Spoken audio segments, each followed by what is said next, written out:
Good evening, everybody, and welcome to the Geeks with Wives Popcorn Podcast. I'll be your host this evening, Chad Osuna. You guys snickering already? I'm trying to hold a straight face.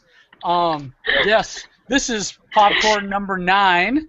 And, we're not even going to call it the Popcorn Podcast. We're going to call it the Who Cast. This is going to be all Who all the time. We're going to try not to talk about anything else. But, we go on little side ventures. We always do it because it's a conversational podcast. And tonight I'm lucky enough to have a couple of Whovians with me, some true Whovians with me. Let's go with Tamar first.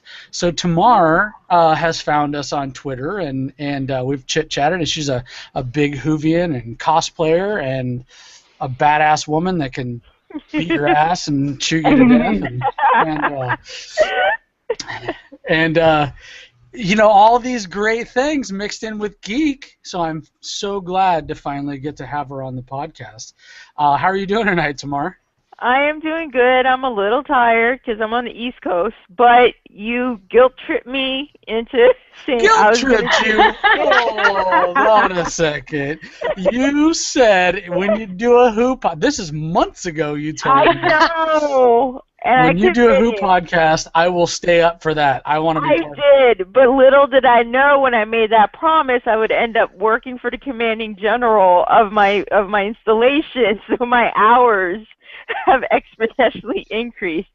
But it's Doctor Who, and I'm keeping my promise because I'm a woman of my word. And we appreciate it. We're going to come back in a minute and talk a little bit more about Tamar and her history.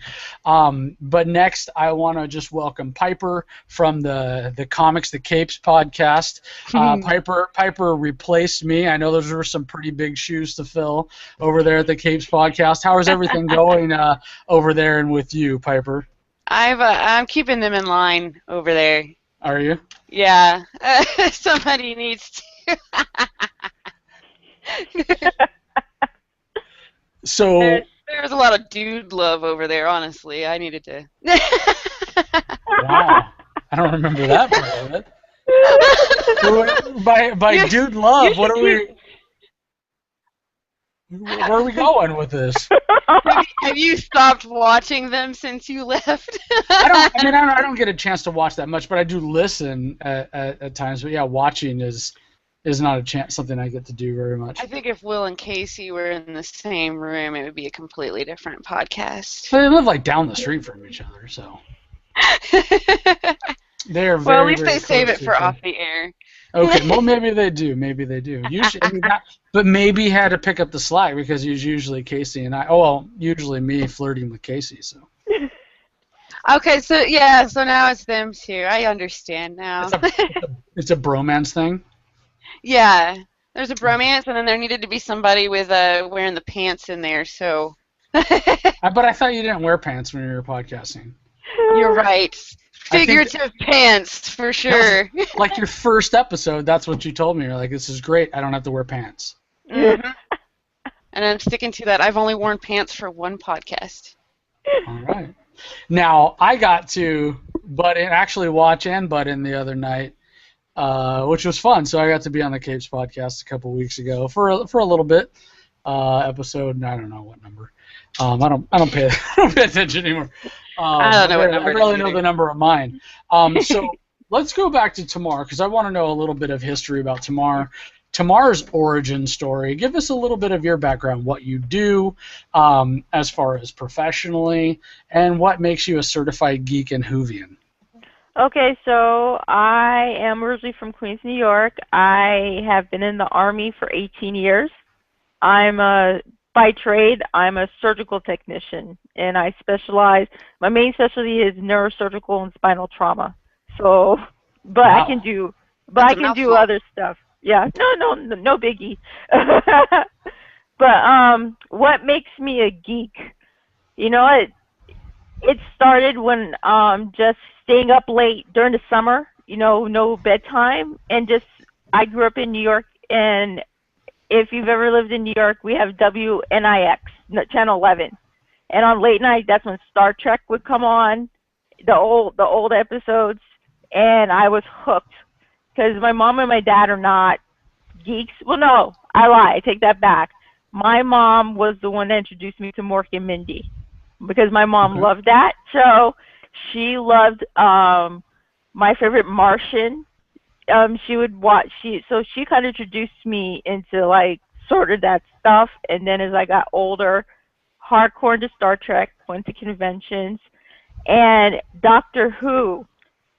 I started watching Doctor Who when I was 14 when we moved to Florida.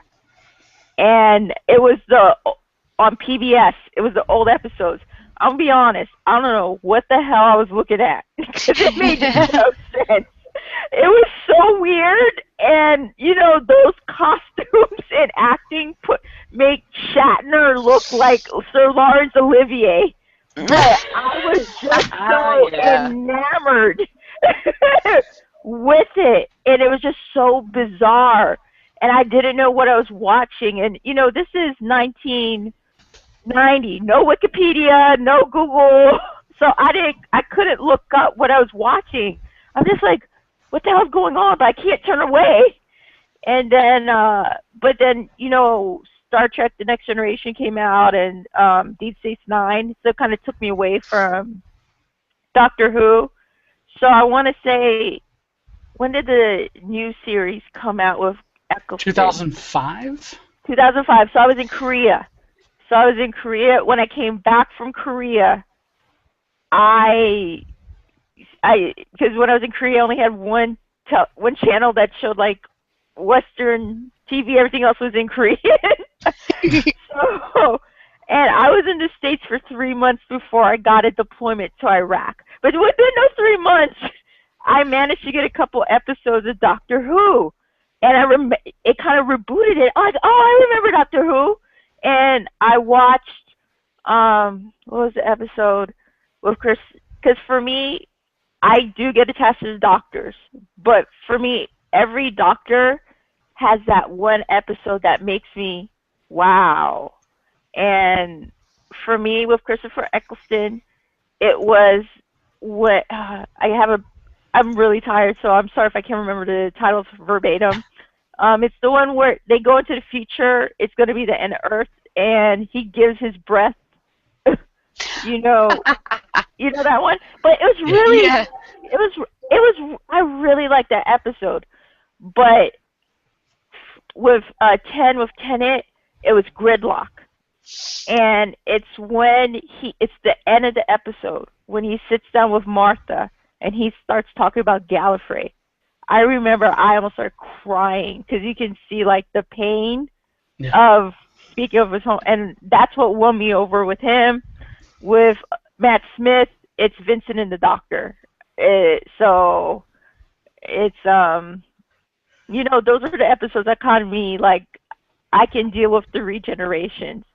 So I'm gonna see what Mr. Capaldi does to get me to do that. So that's how it started off with like Doctor Who, and I just like, you know what, I like helping people. That's my thing. That's why I'm a surgical tech. That's why I'm in the medical field. That's why I'm in the military. I like helping people, and I think that's why I like the doctor, because basically it always comes down to this. He's helping people, and I identify with that, and he sees worse than everybody. Like they always say, the cheesy stuff. That'll be a theme coming up too. Actually, I'll bring it up a little later in the discussion. The helping people, because Peter Capaldi seems to be on a slightly, I mean, from some of the stuff we've heard and seen, a little bit different path as far as caring about helping people. But we're going to talk about. Actually give our review on Deep Breath, which is episode 1, and we're going to dissect this bad boy, go through it. So Deep Breath, we've been waiting 9 months for Deep Breath since the Christmas. Last. Yeah, we've been waiting quite a while for this, and there's been a ton of teasers and a ton of promotion and everything going on, and I don't know. I mean, my overall feeling on the episode was just overall feeling initially. We'll like I said, we'll dissect it in a second. Is a little anticlimactic for what we've been expecting, but more because of the writing versus Peter Capaldi's performance. I'm very excited about what Peter Capaldi as an actor is going to bring to the Doctor. Yes. I did not like a lot of the things that Stephen Moffat decided to write to hit us over the head with in this episode. He's trying too hard. The fact that I think they emphasize too much that he's older, he's the Doctor. We get it. He regenerates. He's the Doctor. But he's like, he's a doctor. He's a doctor. Yeah. Get over it. So. Well, and in this episode, we'll talk about plot in a second, but let's talk about the very first moments of it that left a fairly bad taste in my mouth. The new opening title scene. Oh yeah. God. Now. Yeah. I'm expecting. I mean, obviously, since it came back, and even a lot of the older versions, had fairly similar takes on the title sequence and the music, and there's been little tweaks here and there. Yes. Now, this opening, I mean, it immediately threw me off. That it was almost like a weird kind of James Bond type title sequence initially with the clocks, and I didn't know. I mean, I get what they were trying to do to emphasize that he's also a time traveler and all this stuff, rather than just just being a spaceship like we've seen it flying through these wormholes or whatever for so long now, but through several renditions. But as soon as that music started, I was like, okay, well, the music's going to be slightly different, but we're used to it's changing a little bit every time. And even those small changes sometimes took a little bit of getting used to. I thought that the David Tennant was probably my favorite. I mean, not just because he's my favorite Doctor, but it had a good balance of highs and lows and bass and everything, and a little bit of change with the Matt Smith one, but not like jarring. The Matt Smith one as much, but at least it still had the classic elements. So it wasn't a jarring change. This one, it was WTF, dude. Yeah. Seriously? The best description I've heard of it was the reaction of everyone here. Was that all the bass was taken out of it, so there was no substance left to it, and it just sounded very whiny. Yeah. And it was a very bizarre take. Like, I mean, I didn't get it. I didn't get the need to be that drastic in the change. See, my biggest problem too is it just because it sounds like crap. It's because they've been going on and on and on about how 8 is going to be completely different Doctor than we've had. He's going to be darker. He's going to be more badass. And then he gets like this whiny little, what the hell. You mean 12, right?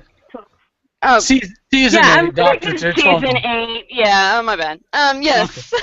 I know. Technically 13 if we want to be accurate, but yeah, I mean they have been referring to him as 12. So. Well, it's going to be, at this point, it's going to be way easier to refer to him as 12. But, yeah, and then, so they give him this wimpy little whiny, the music in the title sequence just really does not reflect what they're trying to get across for him. They should have hired Trent Reznor to do the damn thing. Oh, That's what they wanted. I would love that. You could have done a little more rock and roll, a little, or something, but I get that because I think in one of the specials before I was watching, they were talking about how revolutionary, and I've seen several where they talk about how revolutionary that electronic, that initially, I forget what the composer's name was, but that she got it using vacuum tubes. I mean, everything. I mean, there was no way to get that, but she was able to achieve that sound, and that's why they've kept it fairly faithful to those original sounds. And holy crap, she must be rolling in her grave on that. Yeah. Well, it's the same. Okay, so I watched from Comic-Con, going a little sidebar, when they did Hawaii Five-0. And they were, when they did the reboot, they specifically talked about, well, since you're doing a brand new reboot, we need to totally redo the theme song. And I guess someone said something, and he said, you know what? We're not going to do that. That's why if you watch Hawaii Five-0, the theme song's the same, and they did in the same studio, and they realized it was stupid. They were like going to use electric guitar and all this crazy shit because they realized the fact of the matter is we don't need you to beat over her head. He's a time traveler. 50 years, we get it. We get it. Well, and there are a lot of new fans, but yeah, it just we're gonna move past that. I mean, I think all of us could talk shit about that. We could dedicate the whole podcast just to talking shit about the opening theme. Now, as we first see the Doctor in this episode, or the TARDIS, we're seeing it spit out of a dinosaur. Yes. And he's back in Victoria, London with Strax and let me remember their names correctly here. Jenny. So we got Madame Vastra and Jenny Flint, who we've seen work with Matt Smith a couple of other times, and I see them as foils for inclusion, and they I think that was one of the things they really hammered over the head. And then we'll stick to the first scene where we see the Doctor first, but I do want to get back to that because I wasn't big fans of theirs. And it's going to sound like I'm very critical of this, but I'm very critical of the episode and the writing, not in all of the performances. Now, when we first see the Doctor, he's getting spit out of the belly or the mouth of a Tyrannosaurus Rex.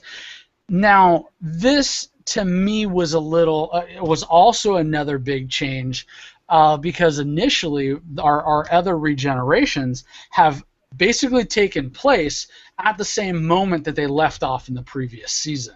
Yeah. And we got to see what happened from moment one, and I was very much expecting to see it start up with Peter Capaldi saying, "Do you know how to fly this thing?" and then us moving on from there. And so when that didn't happen, it kind of threw me off a little bit. Obviously, they can start it however they want, but I thought that difference was unnecessary and just would have served better for the fan if they would have continued along that theme. I agree. Yeah, I agree with that one too. I think, we can keep going over and over again. It's like he's just trying so hard. Moffat, he's just trying so hard to prove this point, which he tends to do in his other stuff. Some stuff is perfect, but this message from day one with this whole thing with the whole new Doctor, he's just trying so freaking hard. And which is weird because he's had the reins for 4 years now, going on his fourth season now. Yeah. And it's very strange that he's still trying to prove something rather than exploring stories. So when we see this Doctor, he's and from some of the things I've been hearing and other people talk about it, they're a little thrown off about just how frazzled he is. But I think what we need to remember is that it's not just a normal regeneration. Yes. It's it's basically a regeneration plus it's a rejuvenation. I mean, he's basically been given his regenerations back, and this hasn't happened before. At least what they as far as the discussion, we don't exactly know how it happened. So of course his reaction is going to be different, which we saw and which I was fine with. That he's a little out of sorts. He doesn't know. I liked that part. Yeah. Or that aspect of it. It was hilarious, and it gave you more of a, he's in a fresh body. He's going to be really confused, and he's got to find who he is. Yeah. Yeah. Well, we saw with David Tennant when in his regeneration, where the Ninth Doctor absorbed all of the energy. I forget what the energy was called. In the Bad Wolf, the time vortex. Yeah, something like that. Yeah, and from the Bad Wolf episodes, and how that affected him differently. So I wasn't a little too off put. I mean, basically David Tennant, his first generation or his first regeneration, the first half of it, he just laid in a bed. So to have Capaldi kind of wander around, not really quite knowing what's going on for the first half of the episode, didn't really bother me too much. It didn't bother me, if only, and this is sometimes where I have a hard time separating like my real life from TV. I say that because I work with wounded warriors, and I've worked in trauma hospitals, and we've had guys who've been hurt, and they've been hurt in Germany, in Iraq, and sometimes they won't wake up till they get to Walter Reed. So you imagine that, because they were injured, and you think that wake up was frazzled and what the fuck and what's going on? Right. So, 1 minute I was in Baghdad. What do you mean I'm in D.C.? So I've seen that. So I'm like, yeah, that's actually really good. So that's a great perspective. I mean, it's nothing I never know to even bring up. No, it's a great perspective. Sometimes, like, when I see stuff like that, that's kind of like I don't have a hard time thinking it's not real, because I've kind of seen something similar to it, and I think, I totally get why they're doing that. Yeah. Now, moving on from that, we start to get, his Victorian gang with, and we start to get some scenes with them. Now, this is where, for me, they start beating us over the head. With and a lot of it, like myself, I'm very big on inclusion. Male, female, black, white, whatever. I'm very big on that. Well, I think Piper and I were having a little Wonder Woman disagreement the other day. But but that was a totally. We could talk about that later. But to have it beat over my head, is something that, and to be very heavy-handed, I absolutely think things like homosexuality and, like I said, inclusion and race relations and everything should be portrayed and positively portrayed in shows, but I don't need the show to tell me this is what's going on and you better be okay with it or you're a bad person.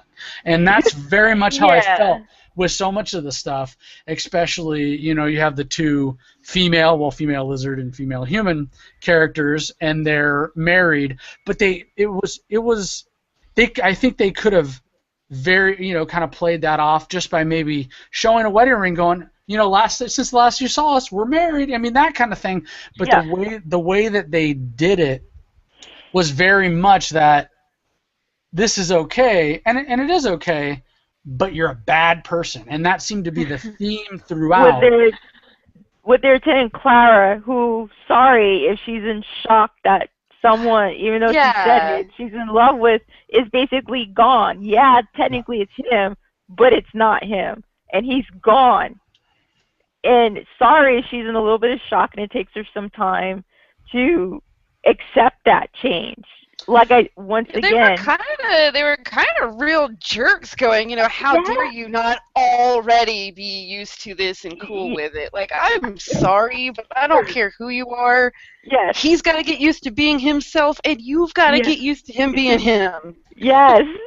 Once again, like when I say from work, when we have our troops with traumatic brain injuries, we have to tell their spouses, their moms, their dads, the person you knew may not be that person that's coming home to you. And you have to deal with it. Sorry. Yeah. Well, and this, I think, is the issues that many of us have heard with Jenna Coleman and people have had with the Clara Oswald character, is that she's not likable. And the problem I have with that is they haven't written her as likable. Yeah. I think Jenna Coleman has had moments of brilliance, especially when she, in her first appearance where she was a Dalek. I thought she was brilliant and heartbreaking. And when I heard that, she was going to be a companion, I was very excited because I loved her initial performance in the series, and then we find out later why she was the Dalek, and and why she was the Impossible Girl, and everything like that. But this is Stephen Moffat really using Jenna Coleman as representation for the audience and beating her over our heads that he's the Doctor, he's still the Doctor, we get it, he's fucking old, but you need to just shut up and take it.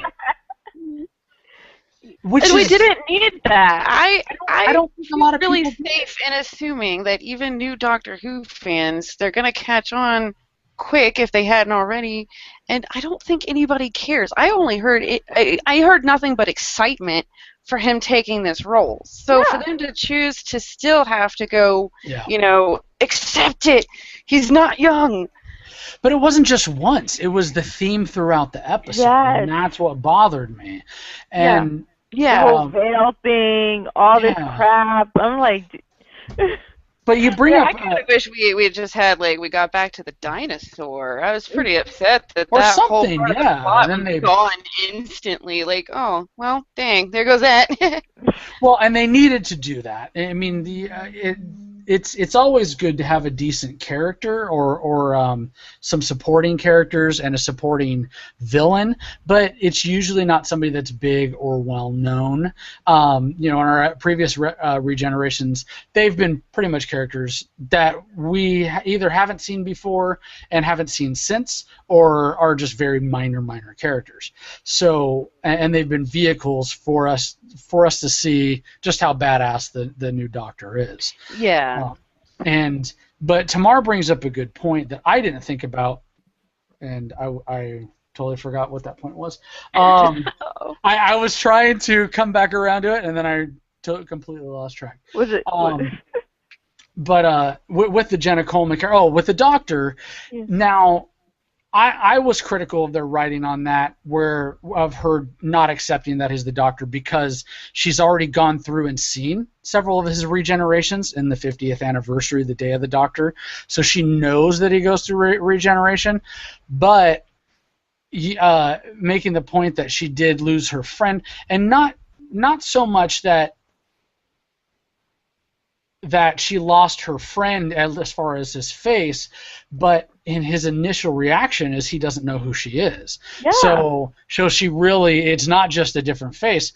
He's lost all of his memories of her, so she really has. I mean, it is almost like at that moment when she's suffering this, that the Doctor for her, not just face-wise, is gone. So for them to beat her over the head and go, he wasn't your boyfriend, so shut up, was rough. It was cruel, and I'm like, yeah. I mean, and probably to turn around and use your PTSD and stuff like that. I mean, if you were to say that to one of the wives or the girlfriends or the family members of these people coming back, I couldn't see you saying that, going, just shut the fuck. I mean, you're not allowed to. Just deal with it, because they're going to go through stress and strain, as well. So as I'm saying, it's an adjustment period, not just for But they didn't give her any adjustment coming home, but in Jenna's case, the Doctor. It's an adjustment period for everybody. Give her a damn minute to mourn. And we don't know how long she's been in the TARDIS with him going through this at that point as well. They've given zero indication of how long they were in the past, because we did not wake up, start the new episode with him where they left off. So, I mean, she could have been going through, these terrifying times with somebody who doesn't know her or what's going on for days, But yeah, so they were a little rough on her. Now, the character of Strax, I've always really liked Sultarans. I thought they were, just very kind of good plays on jarheads and and warriors and everything, and they were good comedic relief. But Strax, is almost a cartoon caricature of himself at this point. He's not just funny and a little bumbling. He's really weird at this point. Yeah. And I get it. They probably threw him in there for a little comedy relief. But they laid it on kind of thick this episode. They did. And what the one scene that really, like, I enjoyed most scenes other than some of the choices that we're talking about, but the one scene that just was unnecessary and completely took me off of it was him throwing the newspaper at Clara and knocking her off of her feet like it's a Saturday morning cartoon, and it's really, really weird the way it's just inserted in there like that. All of a sudden he throws her a newspaper and boop! I mean, it wasn't like it hit her and she's like, "Oh, that hurt." I mean, it literally knocks her off of her feet like a cartoon. And I was kind of wondering what was in that paper. Yeah. Well, if you roll up the paper hard enough and then you throw it with enough force, probably it's a newspaper. I think if you're it's not gonna hurt you to poke out an eye. I think stumbling backwards, sure. And I honestly think that it was a funny joke because that one did seem like very typical him. And so that one really made me laugh a lot, whereas some of his other ones, I was like, okay. Well, like the medical examination was, yeah, and that's the one I heard unnecessary. critiqued and unnecessary the most was. But one of the things that I was hearing on the Doctor Who podcast was that the reason they inserted that was they're hypothesizing the reason they inserted that was that there was a competition for like school children to come up with different little devices that Strax had that he would use, and that was one of them. Mm-hmm. So in order to give service to those children that kind of came up with that, to insert that little scene in there. And if that's the case, I'm fine with it. It could have been done a little better. It was weird. It could have been done, a little better, like, hey, you've been in the past. We got to make sure that you came back clean, and you're okay, and blah blah blah. But it was just kind of a bizarre. All right, I'm gonna give you a check. Like, wait, why? What? Well, he said why. He said if I'm going to serve with you, I want to make sure you're in tip-top shape. She asked him why. So weird. It was a random placement for it. Like, I've never seen him do that. Like, I've never seen Sol Clarence do that before. How many are acting as butlers in 19th century Victorian London? It's just weird. Of course it's weird. It's Doctor Who. I do like that he can call her boy at this point, and she just doesn't argue anymore. She responds, she answers to it. Yeah. Good point. So we finally start getting a little more of Peter Capaldi. Yeah. And he has a great scene with a homeless man or a tramp. Yes. And we're at this point starting to finally see what kind of what kind of doctor he's going to be. And also he's obviously starting to get some of his memory back because he does state, what am I trying to tell myself? Why did I choose this face? So obviously they're I guess gearing it towards that the faces he chooses are a subliminal choice, young, old, and then also his face that he has now is a character that he's actually saved before. As it was just as 10, right? It was. Yeah, I don't think he crossed paths with Matt Smith, but no, it was 10. Pompeii. In Pompeii, and then he was also in one other episode briefly for something. I forget what it was. But so they're obviously going to address that.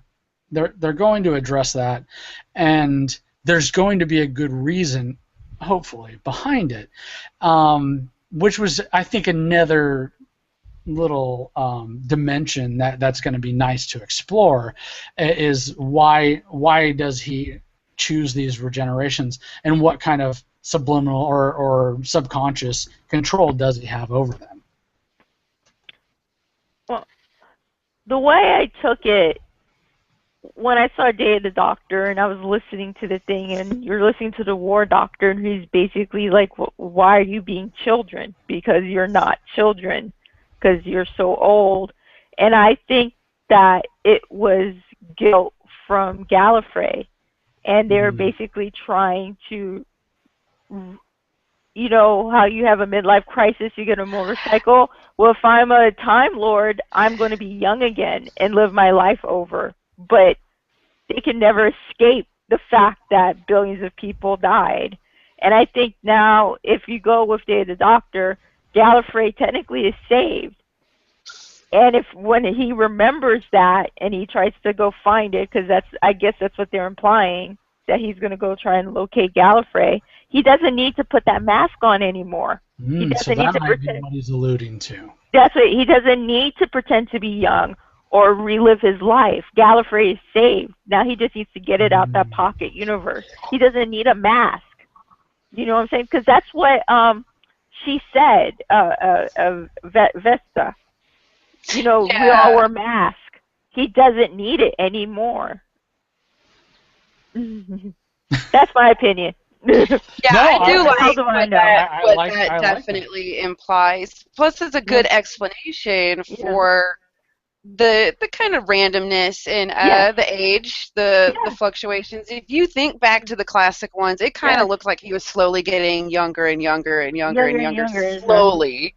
And then New Who kind of picks that up for a while and does the same thing until now. So I still think Moffat was trying too hard to go, see, we're not getting any younger, because at this point he would look like a 16-year-old boy, so let's we're going to make him old again, and you better like it. Like, I still don't think he needed that. The other thing, and I don't want to sound like a horrible person, but I don't want us to get too far away from the topic to where bringing it back would kind of be out of context at that point. But, like, back in the beating us in the face with other stuff, and, you know, like, talking about the, you know, having the lesbian couple and the interspecies, interspecies or is interrace? Either way. The you know, that kind of very dynamic couple, what really got me confused was, through the entire thing it was, we're married. By the way, we're married. Don't forget, we're married. All they had to do was portray it. And we're married. We're married. And it was like, but it was through the whole thing, and even when they weren't flat out saying it, you know, they had them really put on the heavy, like, implying, you know, raunchy things that they do other times. And what I don't get is all the other times that little group has been featured, we were already well aware that they worked together. Their marriage.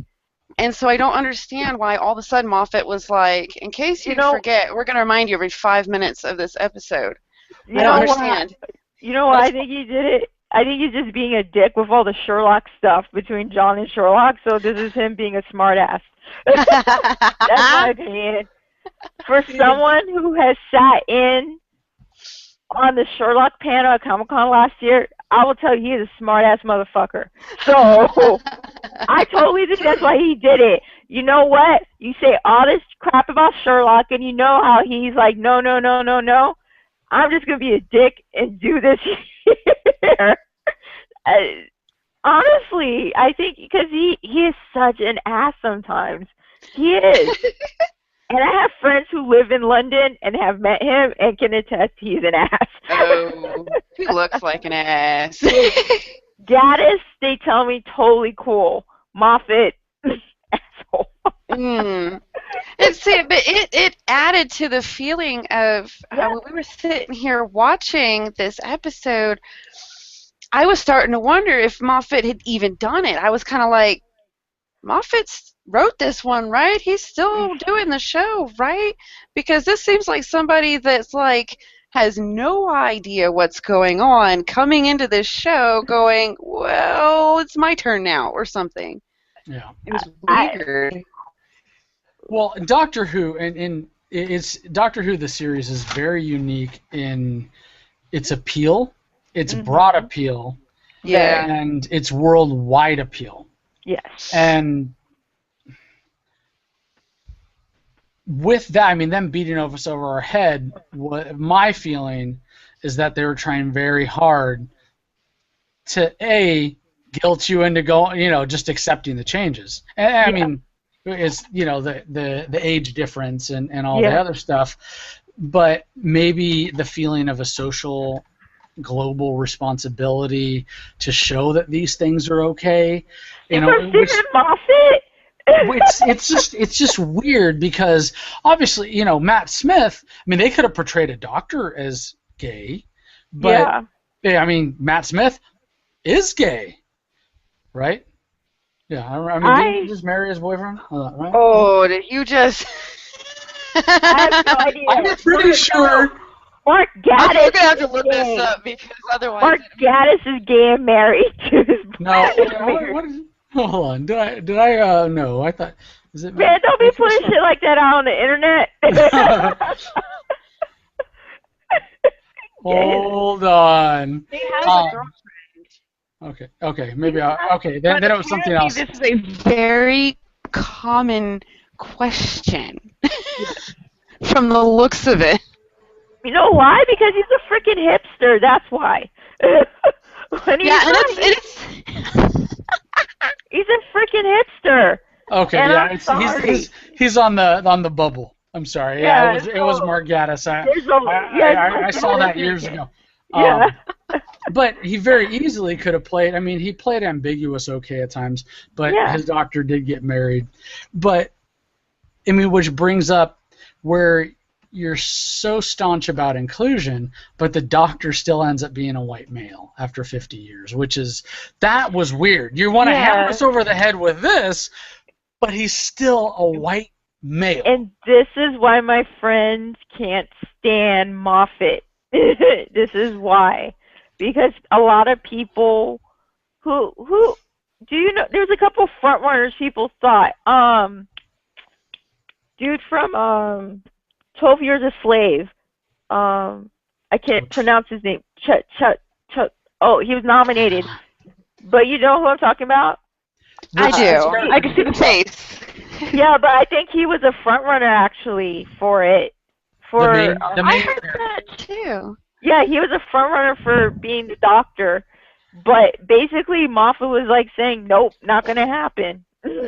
And to me, that's if you're going to beat us over the head with this, and he has been so very staunch that it's not going to be a woman, and I don't think he's come out and said. I mean, he has come out. I'm pretty sure. Even if he doesn't say it will not be a woman, but not some person of color, or at least a shade of something. If you read between they just keep getting whiter.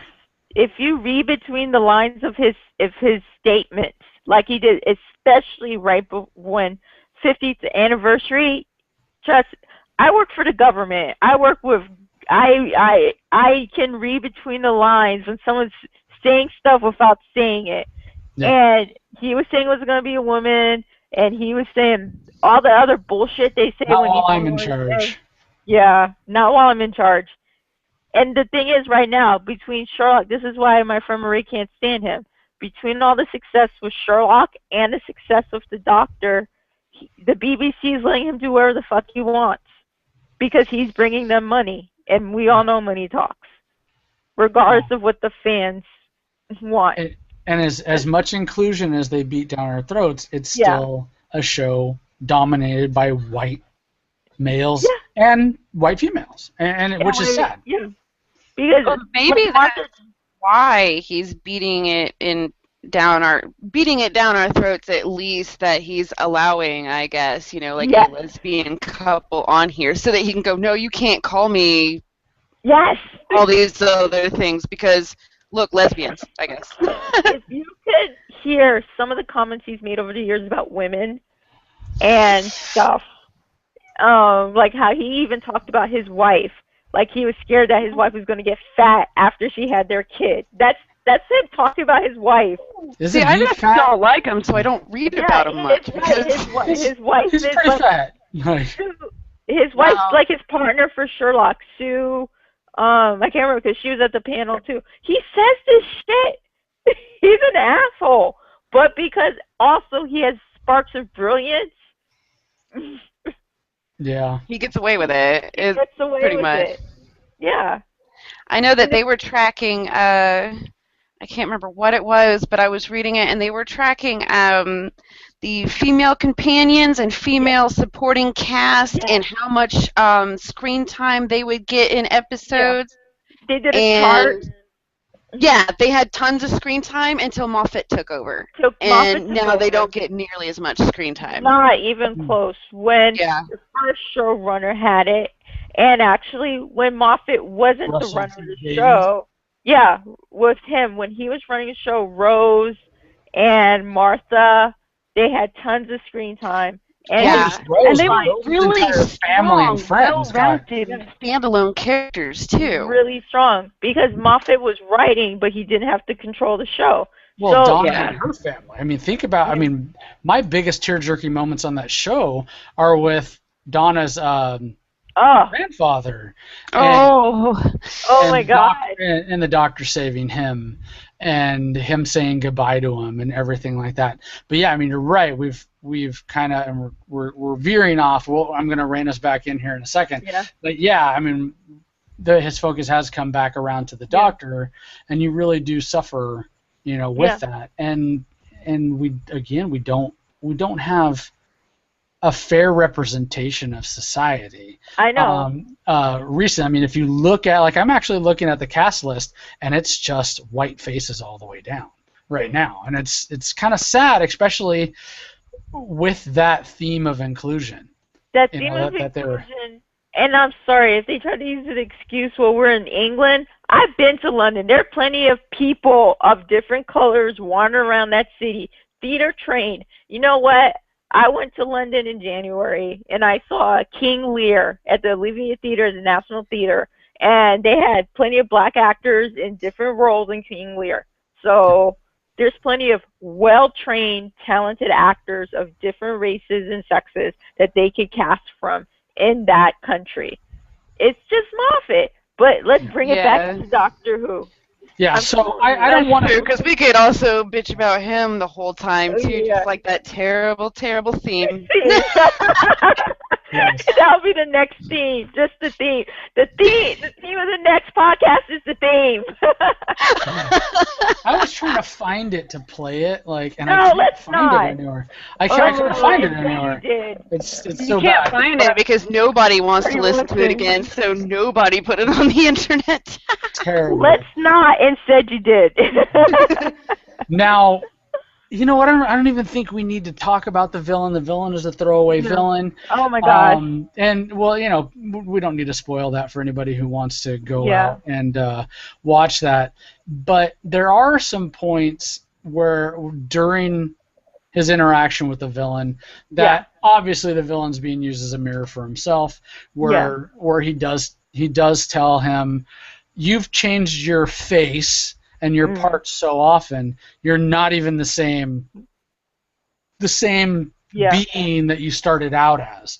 So obviously another way of telling us that this doctor is going to be much different because he is different, and he, things are so different now that you shouldn't know what to expect. And we are also left with a very ambiguous ending. Where the camera pulls away. Is it did the doctor kill or did the doctor not kill? And I thought that was neat. That was weird. I mean, we're talking about somebody who killed billions of his own people to prevent a war. I mean, it's not like he's never killed before. Who's actually made the choice to kill billions of innocent people. He's killed billions of innocent people. He's wiped out the Dalek race. He's done it. He has committed genocide. The Dalek race, the amount of deaths was 1 billion is actually what was quoted.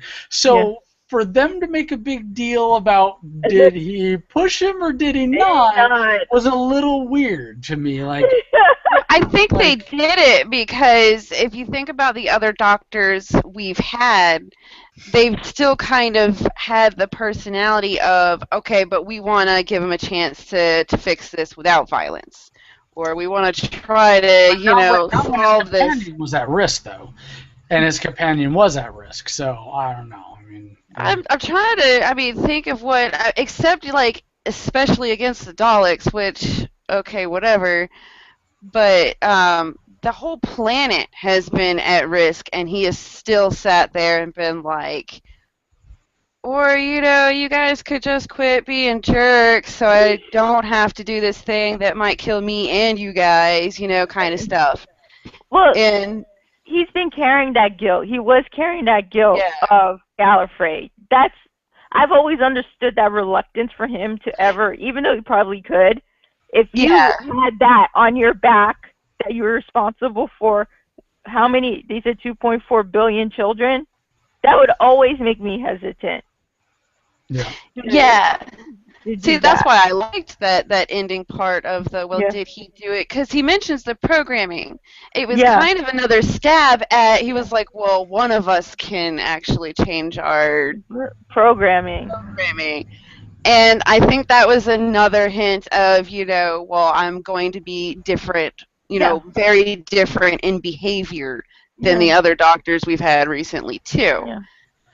Yeah, which makes me think that he just kicked the guy. So we did get, in the upcoming scene. I don't know which episode it was, but where someone approaches him, Doctor, can you help me, or something, where she, I think he said, referring to Clara, says she cares, so I don't have to. So yeah.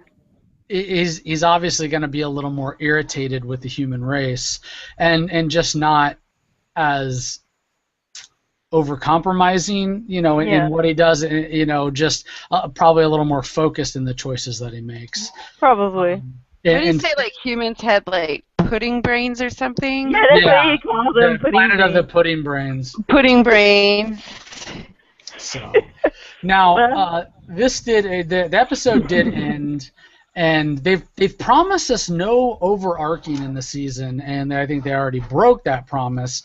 Yeah. Why do I have this face? That's what made me wonder. I was like, well, obviously you're alluding to something with the face, for one, and two, that little part at the very, very end. Yeah, that's what I'm talking about. It's kind of like, well, you're already teasing that something's going on behind the scenes, technically, during these upcoming episodes. So...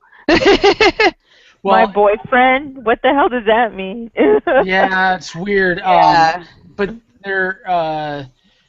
she says that he's in heaven, and she's actually the gatekeeper to the Nethosphere. Now, there's really no information out there other than that. So again, it is you made these big deals in the press about we're going to focus on. We're going to focus on stories and Doctor Who stories, and there's not going to be all these weird, overarching, convoluted, timey-wimey things. But you've already kind of, I would assume, broken that by this illusion that there's this whole other overseeing being. It was weird. Yeah. So. It's Moffat. I just take what he says with a grain of salt. Now let's... I was at the Sherlock panel, and I swear to God, the man said, because everybody was asking you about Moriarty and Sherlock, he said, well, you can't have them out suicide each other or something like that. And then what happens at the very last episode of Sherlock? You see Moriarty, and I haven't watched it yet. Come on now, spoilers. Sorry, are you serious? No, I actually haven't. You can talk about it. I don't care. But it's like a big. That sounds like a big rob me of a big treat. I have it on my Netflix queue. Yeah. Let's not talk about it. I'm so sorry. I'm so sorry. No, I don't even know what you said. I think I stopped you before I understood what you were saying. Okay. But anyways, yeah, but that motherfucker lied to us at Comic-Con. He lied to a room of 4,000 people. That's all I say. So, I think that's going to wrap up. We talked almost a full hour on just the episode. I do want to talk about a couple of news pieces before we go. Okay. Obviously, the news article that I sent to you guys where the weird lesbian lizard perv trip that there were complaints over. Oh, my God. Obviously, my complaint, I didn't give a shit about that. I just again, I think all of us said, was you didn't have to beat us over the head with it. Have the kiss. Yeah. Have them holding hands, whatever. But I don't walk around with my wife going, we're married, We're married. We're married, Don't you know it? We sometimes have sex, like, because that was repeatedly referred to too. Yeah. Like, just Well, so you know, we also do it. Like, why am I still serving you? They weren't kissing. She was suffocating, and she gave her the breath of life. That's the thing. I was like, they weren't even kissing.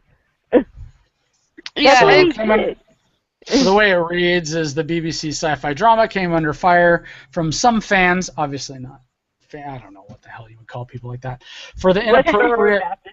Usually, it's not even fans that stuff comes with. It usually comes from someone saw it because one person, Tea Party agenda or whatever, saw it on some website or whatever, and look at what they're teaching our kids, Obama.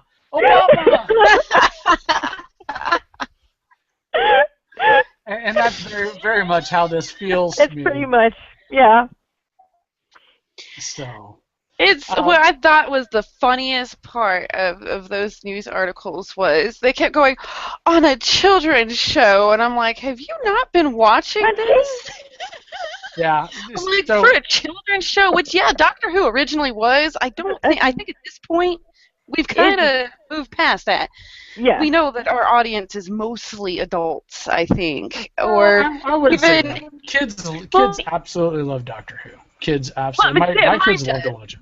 But I still think with a lot of the themes going on, there's a lot of stuff that really is over a lot of kids' heads. Yeah. But it's not ruining it for them. But I think it's geared a little towards adults, and I'm just like, if you're okay with like all of this death, all of this killing, all of these like horrible people, horrible plots. What is your problem with a kiss? Now, if it was a scene, I can see where it would be an issue. Oh, yeah. That's the article goes on to say that all the Victoria London couple portrayed by Neve McIntosh and Catherine Stewart have appeared as lovers for 3 years now. This was their first on-screen kiss, and it sparked some people to attack what they saw as a blatant gay agenda. That's exactly what we're going to see. And I'm like, what is that even? Like, how many super they were conservative fine people? With them being a couple for 3 years. Until you actually show them being affectionate, like normal human beings. Yeah, and then all of a sudden God forbid you have that. Yeah. Then it's an agenda. I mean. You know what the agenda is? That everybody has the right to bridal registry. That's what the agenda is. I like that. Yeah. While it got mostly a positive reaction, others claimed it was unnecessary and gratuitous, with one reviewer accusing the BBC of wanting to become a porn channel. Now, that was ridiculous. And again, these are people. So dumb. These are people, and they have people. Their groups have people that look into all this stuff, news reports, TV shows, for their own agenda. And then they take a small clip of two women kissing and go, look at what they're trying to shove down our throats. Obama. Yeah, that's true. And that's really what I mean. I guarantee you that most of these people have never watched the show. I can't tell you how many conservative people I know that watch Doctor Who. As many people as I know that watch Doctor Who aren't conservatives, that would care about not die hard anyway. Not die hard enough that we can't handle. Oh my God, like it was weird. But again, I mean, you've got to have some negativity, like we kind of, and I know I did tear it apart for it beating over our head, and it did seem that Moffat had a full agenda, not just a gay one for inclusion. But I didn't see any, anything. The argument I always have for that is, so wait. For my whole life, I've been seeing straight people. in every kind of sexual aspect on regular TV, but that's not an agenda. That's not an agenda. Dude, they even Disney, man, they're getting more and more, what they'll allow to be implied in Disney movies now. Yeah. I know. That's fine with everybody. Holding hands, but you see two dudes holding hands, or two women plant a kiss. It wasn't even a kiss, like you said. She was breathing. She was giving her breath because she was suffocating. And it's, oh my God, look at what they're trying. It's the devil, and it's just, I don't know. We can go on about religious My only movies. problem with that part really was by the time they got to that part, I rolled my eyes because they had already spent the entire episode hammering it in as hard as they could that those two were married. Yeah, it could have just been a peck on the cheek. Here's your tea, my love, and then gone on. But it was just. See, so unfortunately, like I said, my only problem, and I didn't have a problem with that at all, is just by the time that scene happened, I was like, okay, we get it. Now, if you would have given me some lesbian lizard sex. Oh my God. That's a different show. show. That sounds like a show that Piper's interested in. Piper's like, wait a minute, I think I have that video. Yeah, it's. I think it was like a porn parody of Jurassic Park. You know what? That's probably Archive of Their Own or fanfiction.net. Look it up for the fanfiction. Now, I also did send over an article where we'll just briefly touch on a couple of things where they hypothesized some of the things that we should expect. One of them was how are they going to address Peter Capaldi in his previous. We've talked about that. I'm looking forward to that. I think it was a very smart way they kind of started to address it. With why did I choose this face kind of thing, and we'll see what happens with that. What's going to happen with Gallifrey? I think at some point it'll be nice. It'd be nice, but I don't want him to spend the season looking for it. Him to find out early on, oh shit, I saved it. Don't you remember that time you saved Gallifrey? No, I mean later on in the journey. I think right now this season, I think like the first seasons for the whenever they've got the new Doctors is them basically trying to find themselves. I think that's what they do, finding their way in the universe. Yeah. So I think it's just going to be his journey because he is a special case. So him dealing with the way his regeneration is, we know that, oh God, her name, Clara, her actual name. Jenna Coleman? Yeah, Jenna, she's leaving the show. So she's actually leaving the show. Hasn't been confirmed. Has not been confirmed. Has that been confirmed? So there's a possibility, of their.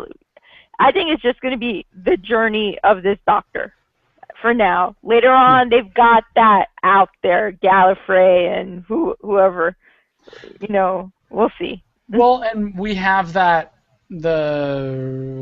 Danny, I think it is, who's going to be coming in and maybe a love interest for Jenna Coleman. Yeah. And he is black, right? I'm pretty sure that's what I think so. I mean, what if? Yes, is he? Jesus Christ! Either that, he's at least mixed. I was trying to. It's that ambiguous look. That ambiguous. And did they choose that ambiguous look because maybe he'll be more, maybe he'll stick around as a companion, a la Rory.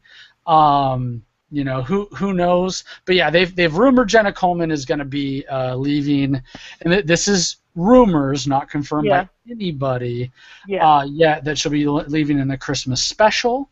Yeah. Now, and nobody, that the thing that has been pointed out was that nobody on the Doctor Who production staff has denied it. Yeah. So nobody's come out and been like, no, we love Jenna. Clara's going to be around all season. So maybe they're looking, hopefully we'll see somebody again of color or just somebody different. Let's get an Asian companion. I mean something. Yeah. They're trying to make big inroads into Asia. Spread out a little more. Yeah, to still spread out. there's been one Asian technically one Asian companion to the Master in the movie. The Oh American yeah. movie. Oh yeah. The Yakuza wannabe. Yeah, who's a wannabe. Oh, yeah, and talk about stereotyped. Yeah. Jesus. Hey, it was America in the 90s. That's what we do. Yeah. Yeah, It was and okay then. and then if it was a black only- guy, he would have had a little bit of thug street appeal. Oh, yes. It's only now that we're really getting a lot more like we're finally learning that that's kind of a dick thing to do. No, it's It sad. took long enough, didn't it? Yes. We did it to Well- everybody. Yeah, it'll be something hopefully I'll be able to talk about later, but we don't realize, especially with the Asian community, realize just how bad they still get shafted. Oh, gosh. Yeah. But, I think that's how I've talked to you before. You're familiar with Peter, right? Tamar? Peter. Shinkota from, isn't that how I started talking to you? Is that how, no? No, it's because of Almost Human. Almost Human. Okay, well, Yeah. Peter introduced me to those guys anyway. So, but he was on Falling Skies, and he's working on Daredevil and everything. Obviously, he's an Asian actor. He talks about it all the time. Just about. I mean, I have had some conversations about just some of the shit they go through and the stereotypes they have to deal with. How an Asian can't be a leading man and everything. And again, that's another show. Maybe I'll get him on once he's wrapped up. That would actually, I would like to do that. And it's because they're amazing actors like Ken Watanabe and, Chow Yun-fat. And, because like when I would watch a lot of actual Asian movies, not that stuff, and they're amazing actors, and it sucks because of, and as a black woman, there's those issues there. So it's not just Asian actors; it's all a lot of minorities. Many minorities. The choice to not use minorities in minority roles. That's what's ridiculous. Yeah. So, that the new Ronan? Not Ronan. Alien first movie director.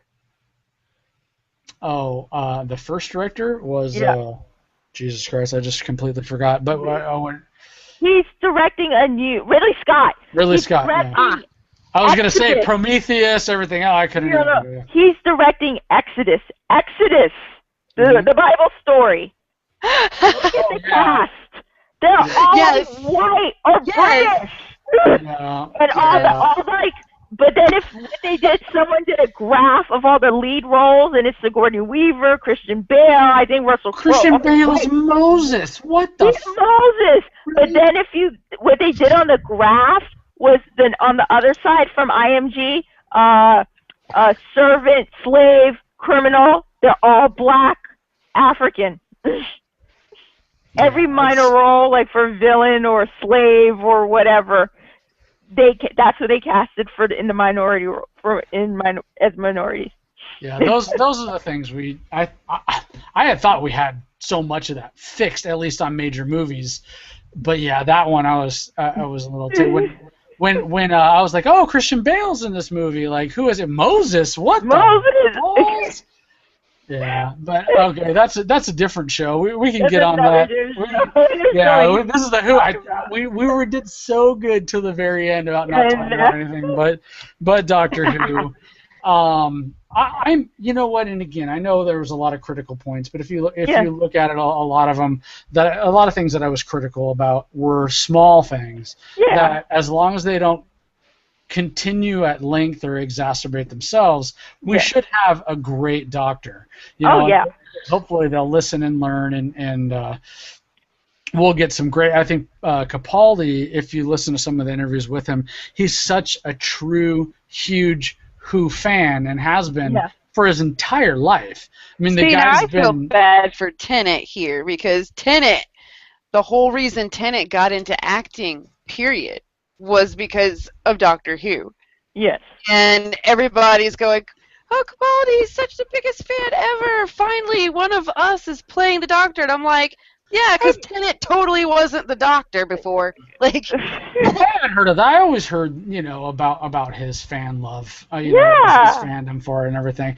I don't see that. I mean, I see that with Matt Smith. I think he made it his Matt own. Smith said he didn't know he had never watched Doctor Who Yeah. until he started preparing for the role. Well, and that's what bothers me a lot about movie roles and acting roles, especially like some of these superhero movies that are coming out, where they're like, you're going to be Wonder Woman or you're going to be Daredevil. What do you know about the character? Shit, it was a job they offered to me. I'm going to make it the best, and it's really weird that. There's nothing wrong with that though, because you can have someone who geeks out. They're not the best person. I didn't say this person, but if you're going to spend nowadays $100 million plus on your movie as an investment, you're going to get the best person possible.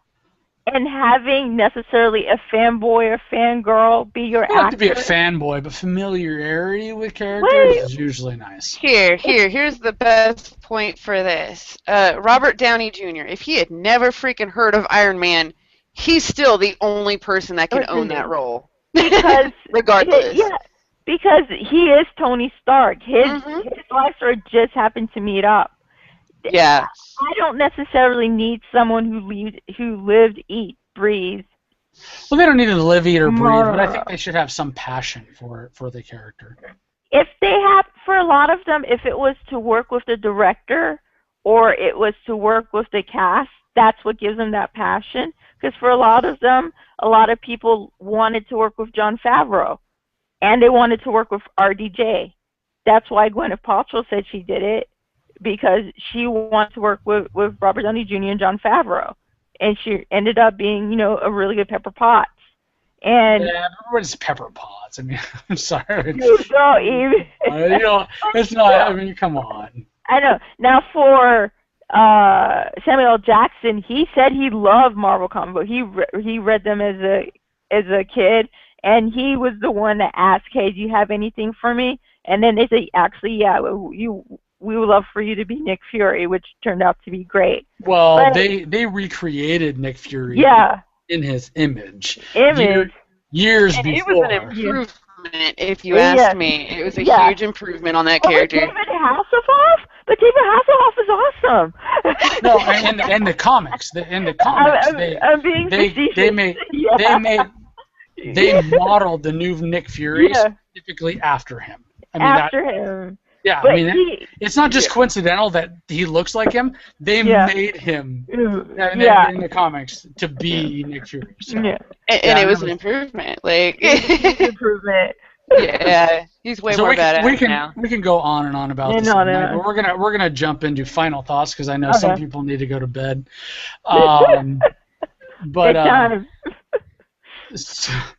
So we'll go ahead and say Piper is familiar with this, and Tamara, you should be. Hopefully, Tamara listens to my pod. Do you ever listen to the podcast, Tamara? I do when I can. I'll be honest. The last couple months since I got the new job, I'm sorry. I'm a failure. I'm a failure. I have one master, United States Army, and they want a lot of my time. Well, we're gonna go into final thoughts, which you should be familiar with. Go ahead and formulate something where you tell us anything else that you want to and everything. But I'm gonna let Piper go first. You go. For final thoughts, that's so weird. I'm so out of it. We were just talking tons and tons of Doctor Who. Okay, to summarize my final thoughts, Moffat needs to calm the hell down and trust his fans. And that theme sucks so hard. So and I don't think Sean. Suck it, Sean. The theme sucks. Yeah. Sean on the TMF podcast. Suck it. Yeah. He was like, don't let Chad spend too much time on how long or how bad the theme sucks or whatever. And I was like, you mean the Doctor Who theme? Oh my God! Don't even get me started. That sucks so bad. A wet bag of cats would have been better.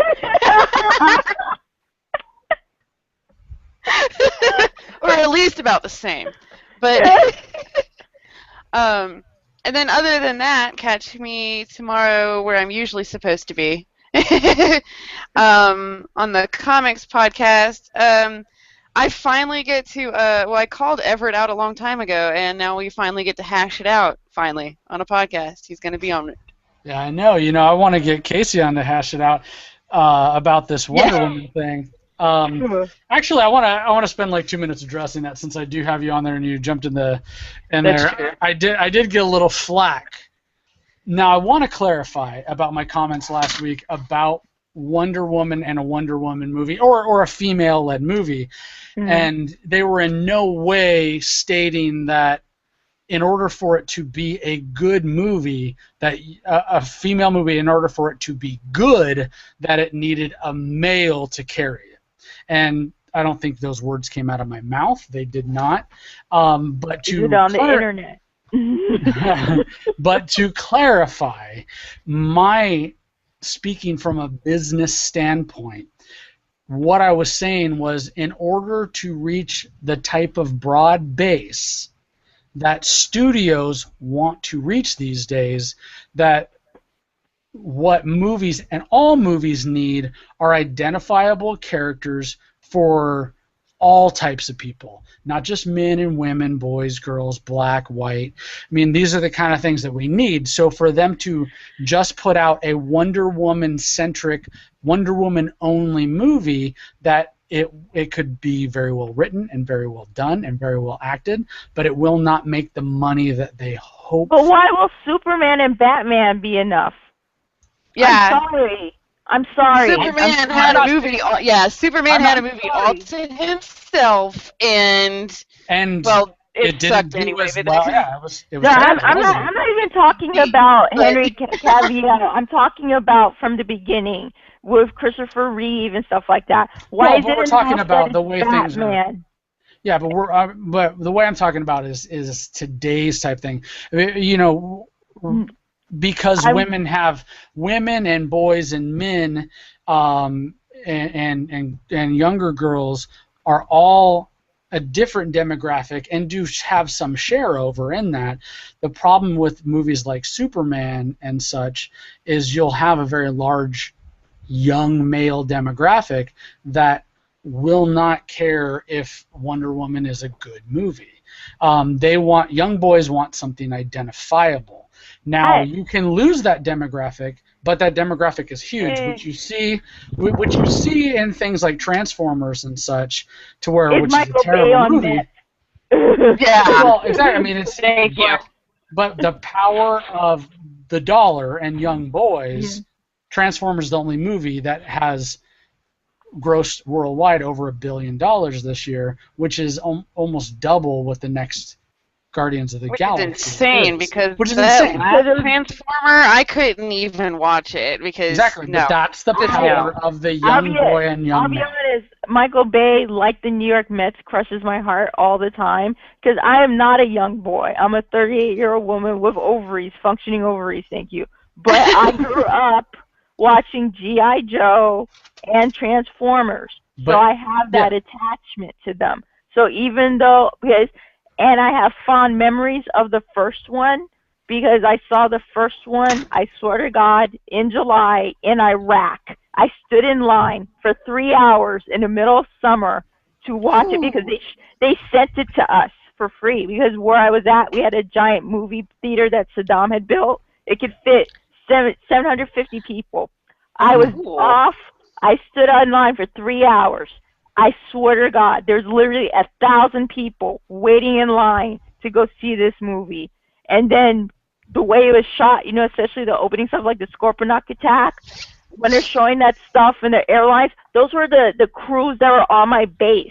So, we're like, I know that plane, I know that stuff. Oh, that's cool. So I have such a fond memory of that experience watching the first Transformers. I keep going back, and he stabs me in the heart every time, because there's such garbage after. Yeah.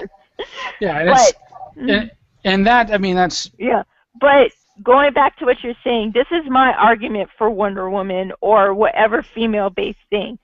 If they would just cast the right woman and the right director that could get a great performance out of that woman, I'll be honest, I think if they could get Ridley Scott to write and direct it, because he's got amazing female performances. Thelma and Louise, two chicks riding shotgun, even though it's early '80s, it made shit tons of money. James Cameron, even though he's a dick and he's got this whole white man saves the natives thing going on, he still managed to get amazing performances. And Ridley Scott, and both of them, Sigourney Weaver and Linda Hamilton, before she took him for half his money. You know what I'm saying? They can make strong female-based characters amazing. They're strong female-based, but I'm talking about a broad audience, because like Aliens. All right. Aliens Hold on. Let's talk about a broad audience for a minute. Yeah. Let's talk statistics. Aliens. Do you know that women, females, actually outnumber men in the world? You know that, right? Yeah. Yes. Yes, Yeah. I do know that. So, bam, there's your statistics. All we need is a good movie with Wonder Woman. It has comic books. You know what? Not a single one of you guys could show up if there's not enough penis in it for you. There's plenty of tits in it for us. So More, but the statistics as far as money spending movie audience doesn't support that. That's the Woman. that's And the, since I'm not we've saying- had the market flooded with I'm plenty not of saying Batman you- and plenty of How Superman, we have many? not. Wait, you know what? I'm calling bullshit on you, Chad. Yeah. Bridesmaids. Mm-hmm. How much money did that movie make? And it was Oh, all yeah. about chicks. Bridesmaids. Bridesmaids was made for a ton. I mean, a ton less. And again, You don't have to spend a lot on Wonder Woman either, but hey. well, yeah, they're going But to spend. the chicks They're going to are spend gonna a couple flood $100 million on it. If But Marvel's that's- getting all excited because Guardians of the Galaxy apparently is really upping the chicks going to comic book movies, there was not a strong female character in Guardians of the Galaxy. I'm sorry, Gamora was flat, she was typical, no development, lame. She was not a strong female I liked character. Electra, but I like villains. But You- But no, and again, I didn't say strong female. or male Nebula. character. Oh no, I said no, a no! relatable I'm saying, and that's for what Guardians in the world, did. what in the world brings the girls to And that's the what Guardians did well. That proved my point. Yeah. Was there is that broad base, and that's why not But just Guardians Guardians, is very but penis- Captain America. You had a strong Hold female. on, Chad. And you had a person of something as an color. example that's not an example of what you're saying, because You I can just always said find a single example of Guardians- everything. I'm talking about. females, somebody having female genitalia in Guardians did nothing for that movie. She could have not been in there, and I promise you the same amount of chicks would have showed up because she was a shit character, at least as portrayed in the movie. A really lame, who the fuck cares character. The girls showed up for a good movie, not a good green chick. And I went for Groot. I'll be honest. Groot's my boy. Yes. Well, Yeah. and also, I mean, And Rocket. you have relatable characters like Rocket and everything, which will appeal to males and females. And Groot, Especially But they are male characters, and they let you know repeatedly by acting like They typical reached their boys. broad base. They had children-based characters. They had persons of color, if not green, females. Children They had the based badass characters. male-related character. They reached a broad base. Same thing with Captain America. They had male characters. They had a person of color. They had a female character. What they are finding is that these movies are made better by representing larger Who was the female audiences, character a in the larger first overall Captain audience? America? Who was the female character in it? Black Widow. Agent No, Carter. in the first Captain Agent America. Carter. Agent Carter, who's Agent getting Carter, her own. Peggy. Who's Yeah, getting Peggy. her own Peggy series? Carter. Okay. Agent Carter. No, yeah. it's been a while since I watched it. So Haley I think, Atwell. like, Black Widow's, And Black if you've Widow's watched been the turned Agent, into if you've another watched the one of Agent more Carter throwaway one shot, characters, honestly, Mhm. she's been pressed flat. Black Widow could have been an awesome character, but they've squished her really flat too and turned her into aren't I cute? It's kind of lame. So And again, I mean, you can have a movie Not that will appealing. only make a couple $100 million, but like I said, it's a broader base type thing to advance. You don't want, and my thought is I don't want it to fail because I want to see. I mean, I have 3 daughters. I want to see strong female characters. I'm not saying it's necessary for it to save that woman. I'm saying that they need to have inclusion that brings a broader audience that allows them to tell other stories later on. Because if we have many more failures, if we have a failure with Wonder Woman, they're not going to revisit it for a while. I mean, And let me tell you, if you have a failure with Wonder Woman, it's not because we didn't put a penis prop somewhere in the movie. It's going to be because it's a DC movie. And DC movies have sucked. Yeah. It's not going to be because we didn't put some dude in spandex to go help her or whatever. Not help her. If you want a male fucking character in there, then make him a villain. But otherwise, stick to the Wonder Woman story. Ares. They could make it Ares. Yeah. They could do whatever. Make it the origin story in Themyscira. Because that's what I grew up with. The origin story, honestly, because Let's have if they all little want to boys do any rooting for bad guys. That's fine. Let them go in there, and they're not going to root for the bad guys. They're going to go in there and root for a movie, and they're going to be happy that it's a comic book movie. And Tom Hiddleston, then I will root for the bad guy because I want to have khaki babies with him. But anyway. Oh yeah. See, if they get the right guy in there, but not the way Chad needs to be a guy for a broader audience. I'm sorry, we have gotten way past the broad audience. We've proven that time and time again with these other comic book movies. I completely disagree that the latest you're the only one. The latest successful ones have not had are appeal to a broad, absolutely. I'm sorry. They're all about appealing to a broader audience. I bleed Marvel. I love Marvel since I was a little girl. And I'll be honest, I was skeptical about Guardians of the Galaxy. But it's all about appealing to a broader audience. To me, it was such an obscure book to pick for your next Marvel movie. I was really skeptical about it. But I was skeptical for that reason, but I wasn't going to not go, and no amount of vaginas in that movie was going to tilt me one way or another. If I was going to go... You're speaking for yourself. See, I'm not speaking. I am speaking for most intelligent people, honestly. To be perfectly honest, Chad, I am speaking about most intelligent people, i.e. people with vaginas. The broader audience of things are not always intelligent in your frame of mind. You can't go through life only thinking with your penis. And besides, if you want a male character in there to make it broad, then he would be a penis stand-in. Just like Gamora was a boob stand-in. I also feel the same way about male characters. Male character-led movies are made stronger by having a strong female, not a female love interest. I also believe that as well. It's not one way or the other. I don't know, because Thor movies are freaking awesome, and it could happen without any of the females. I'm going to have to agree with her. Yeah, because the girl was nothing but a damsel. I love what are you talking about? I love Natalie Portman, but come on, seriously, but we could have just left her comic relief friend in there because I really liked that. But we didn't need her to have a Thor movie. And what was she? A love interest. That's what that character is. Minus holding the ether, how long was Natalie Portman in the movie?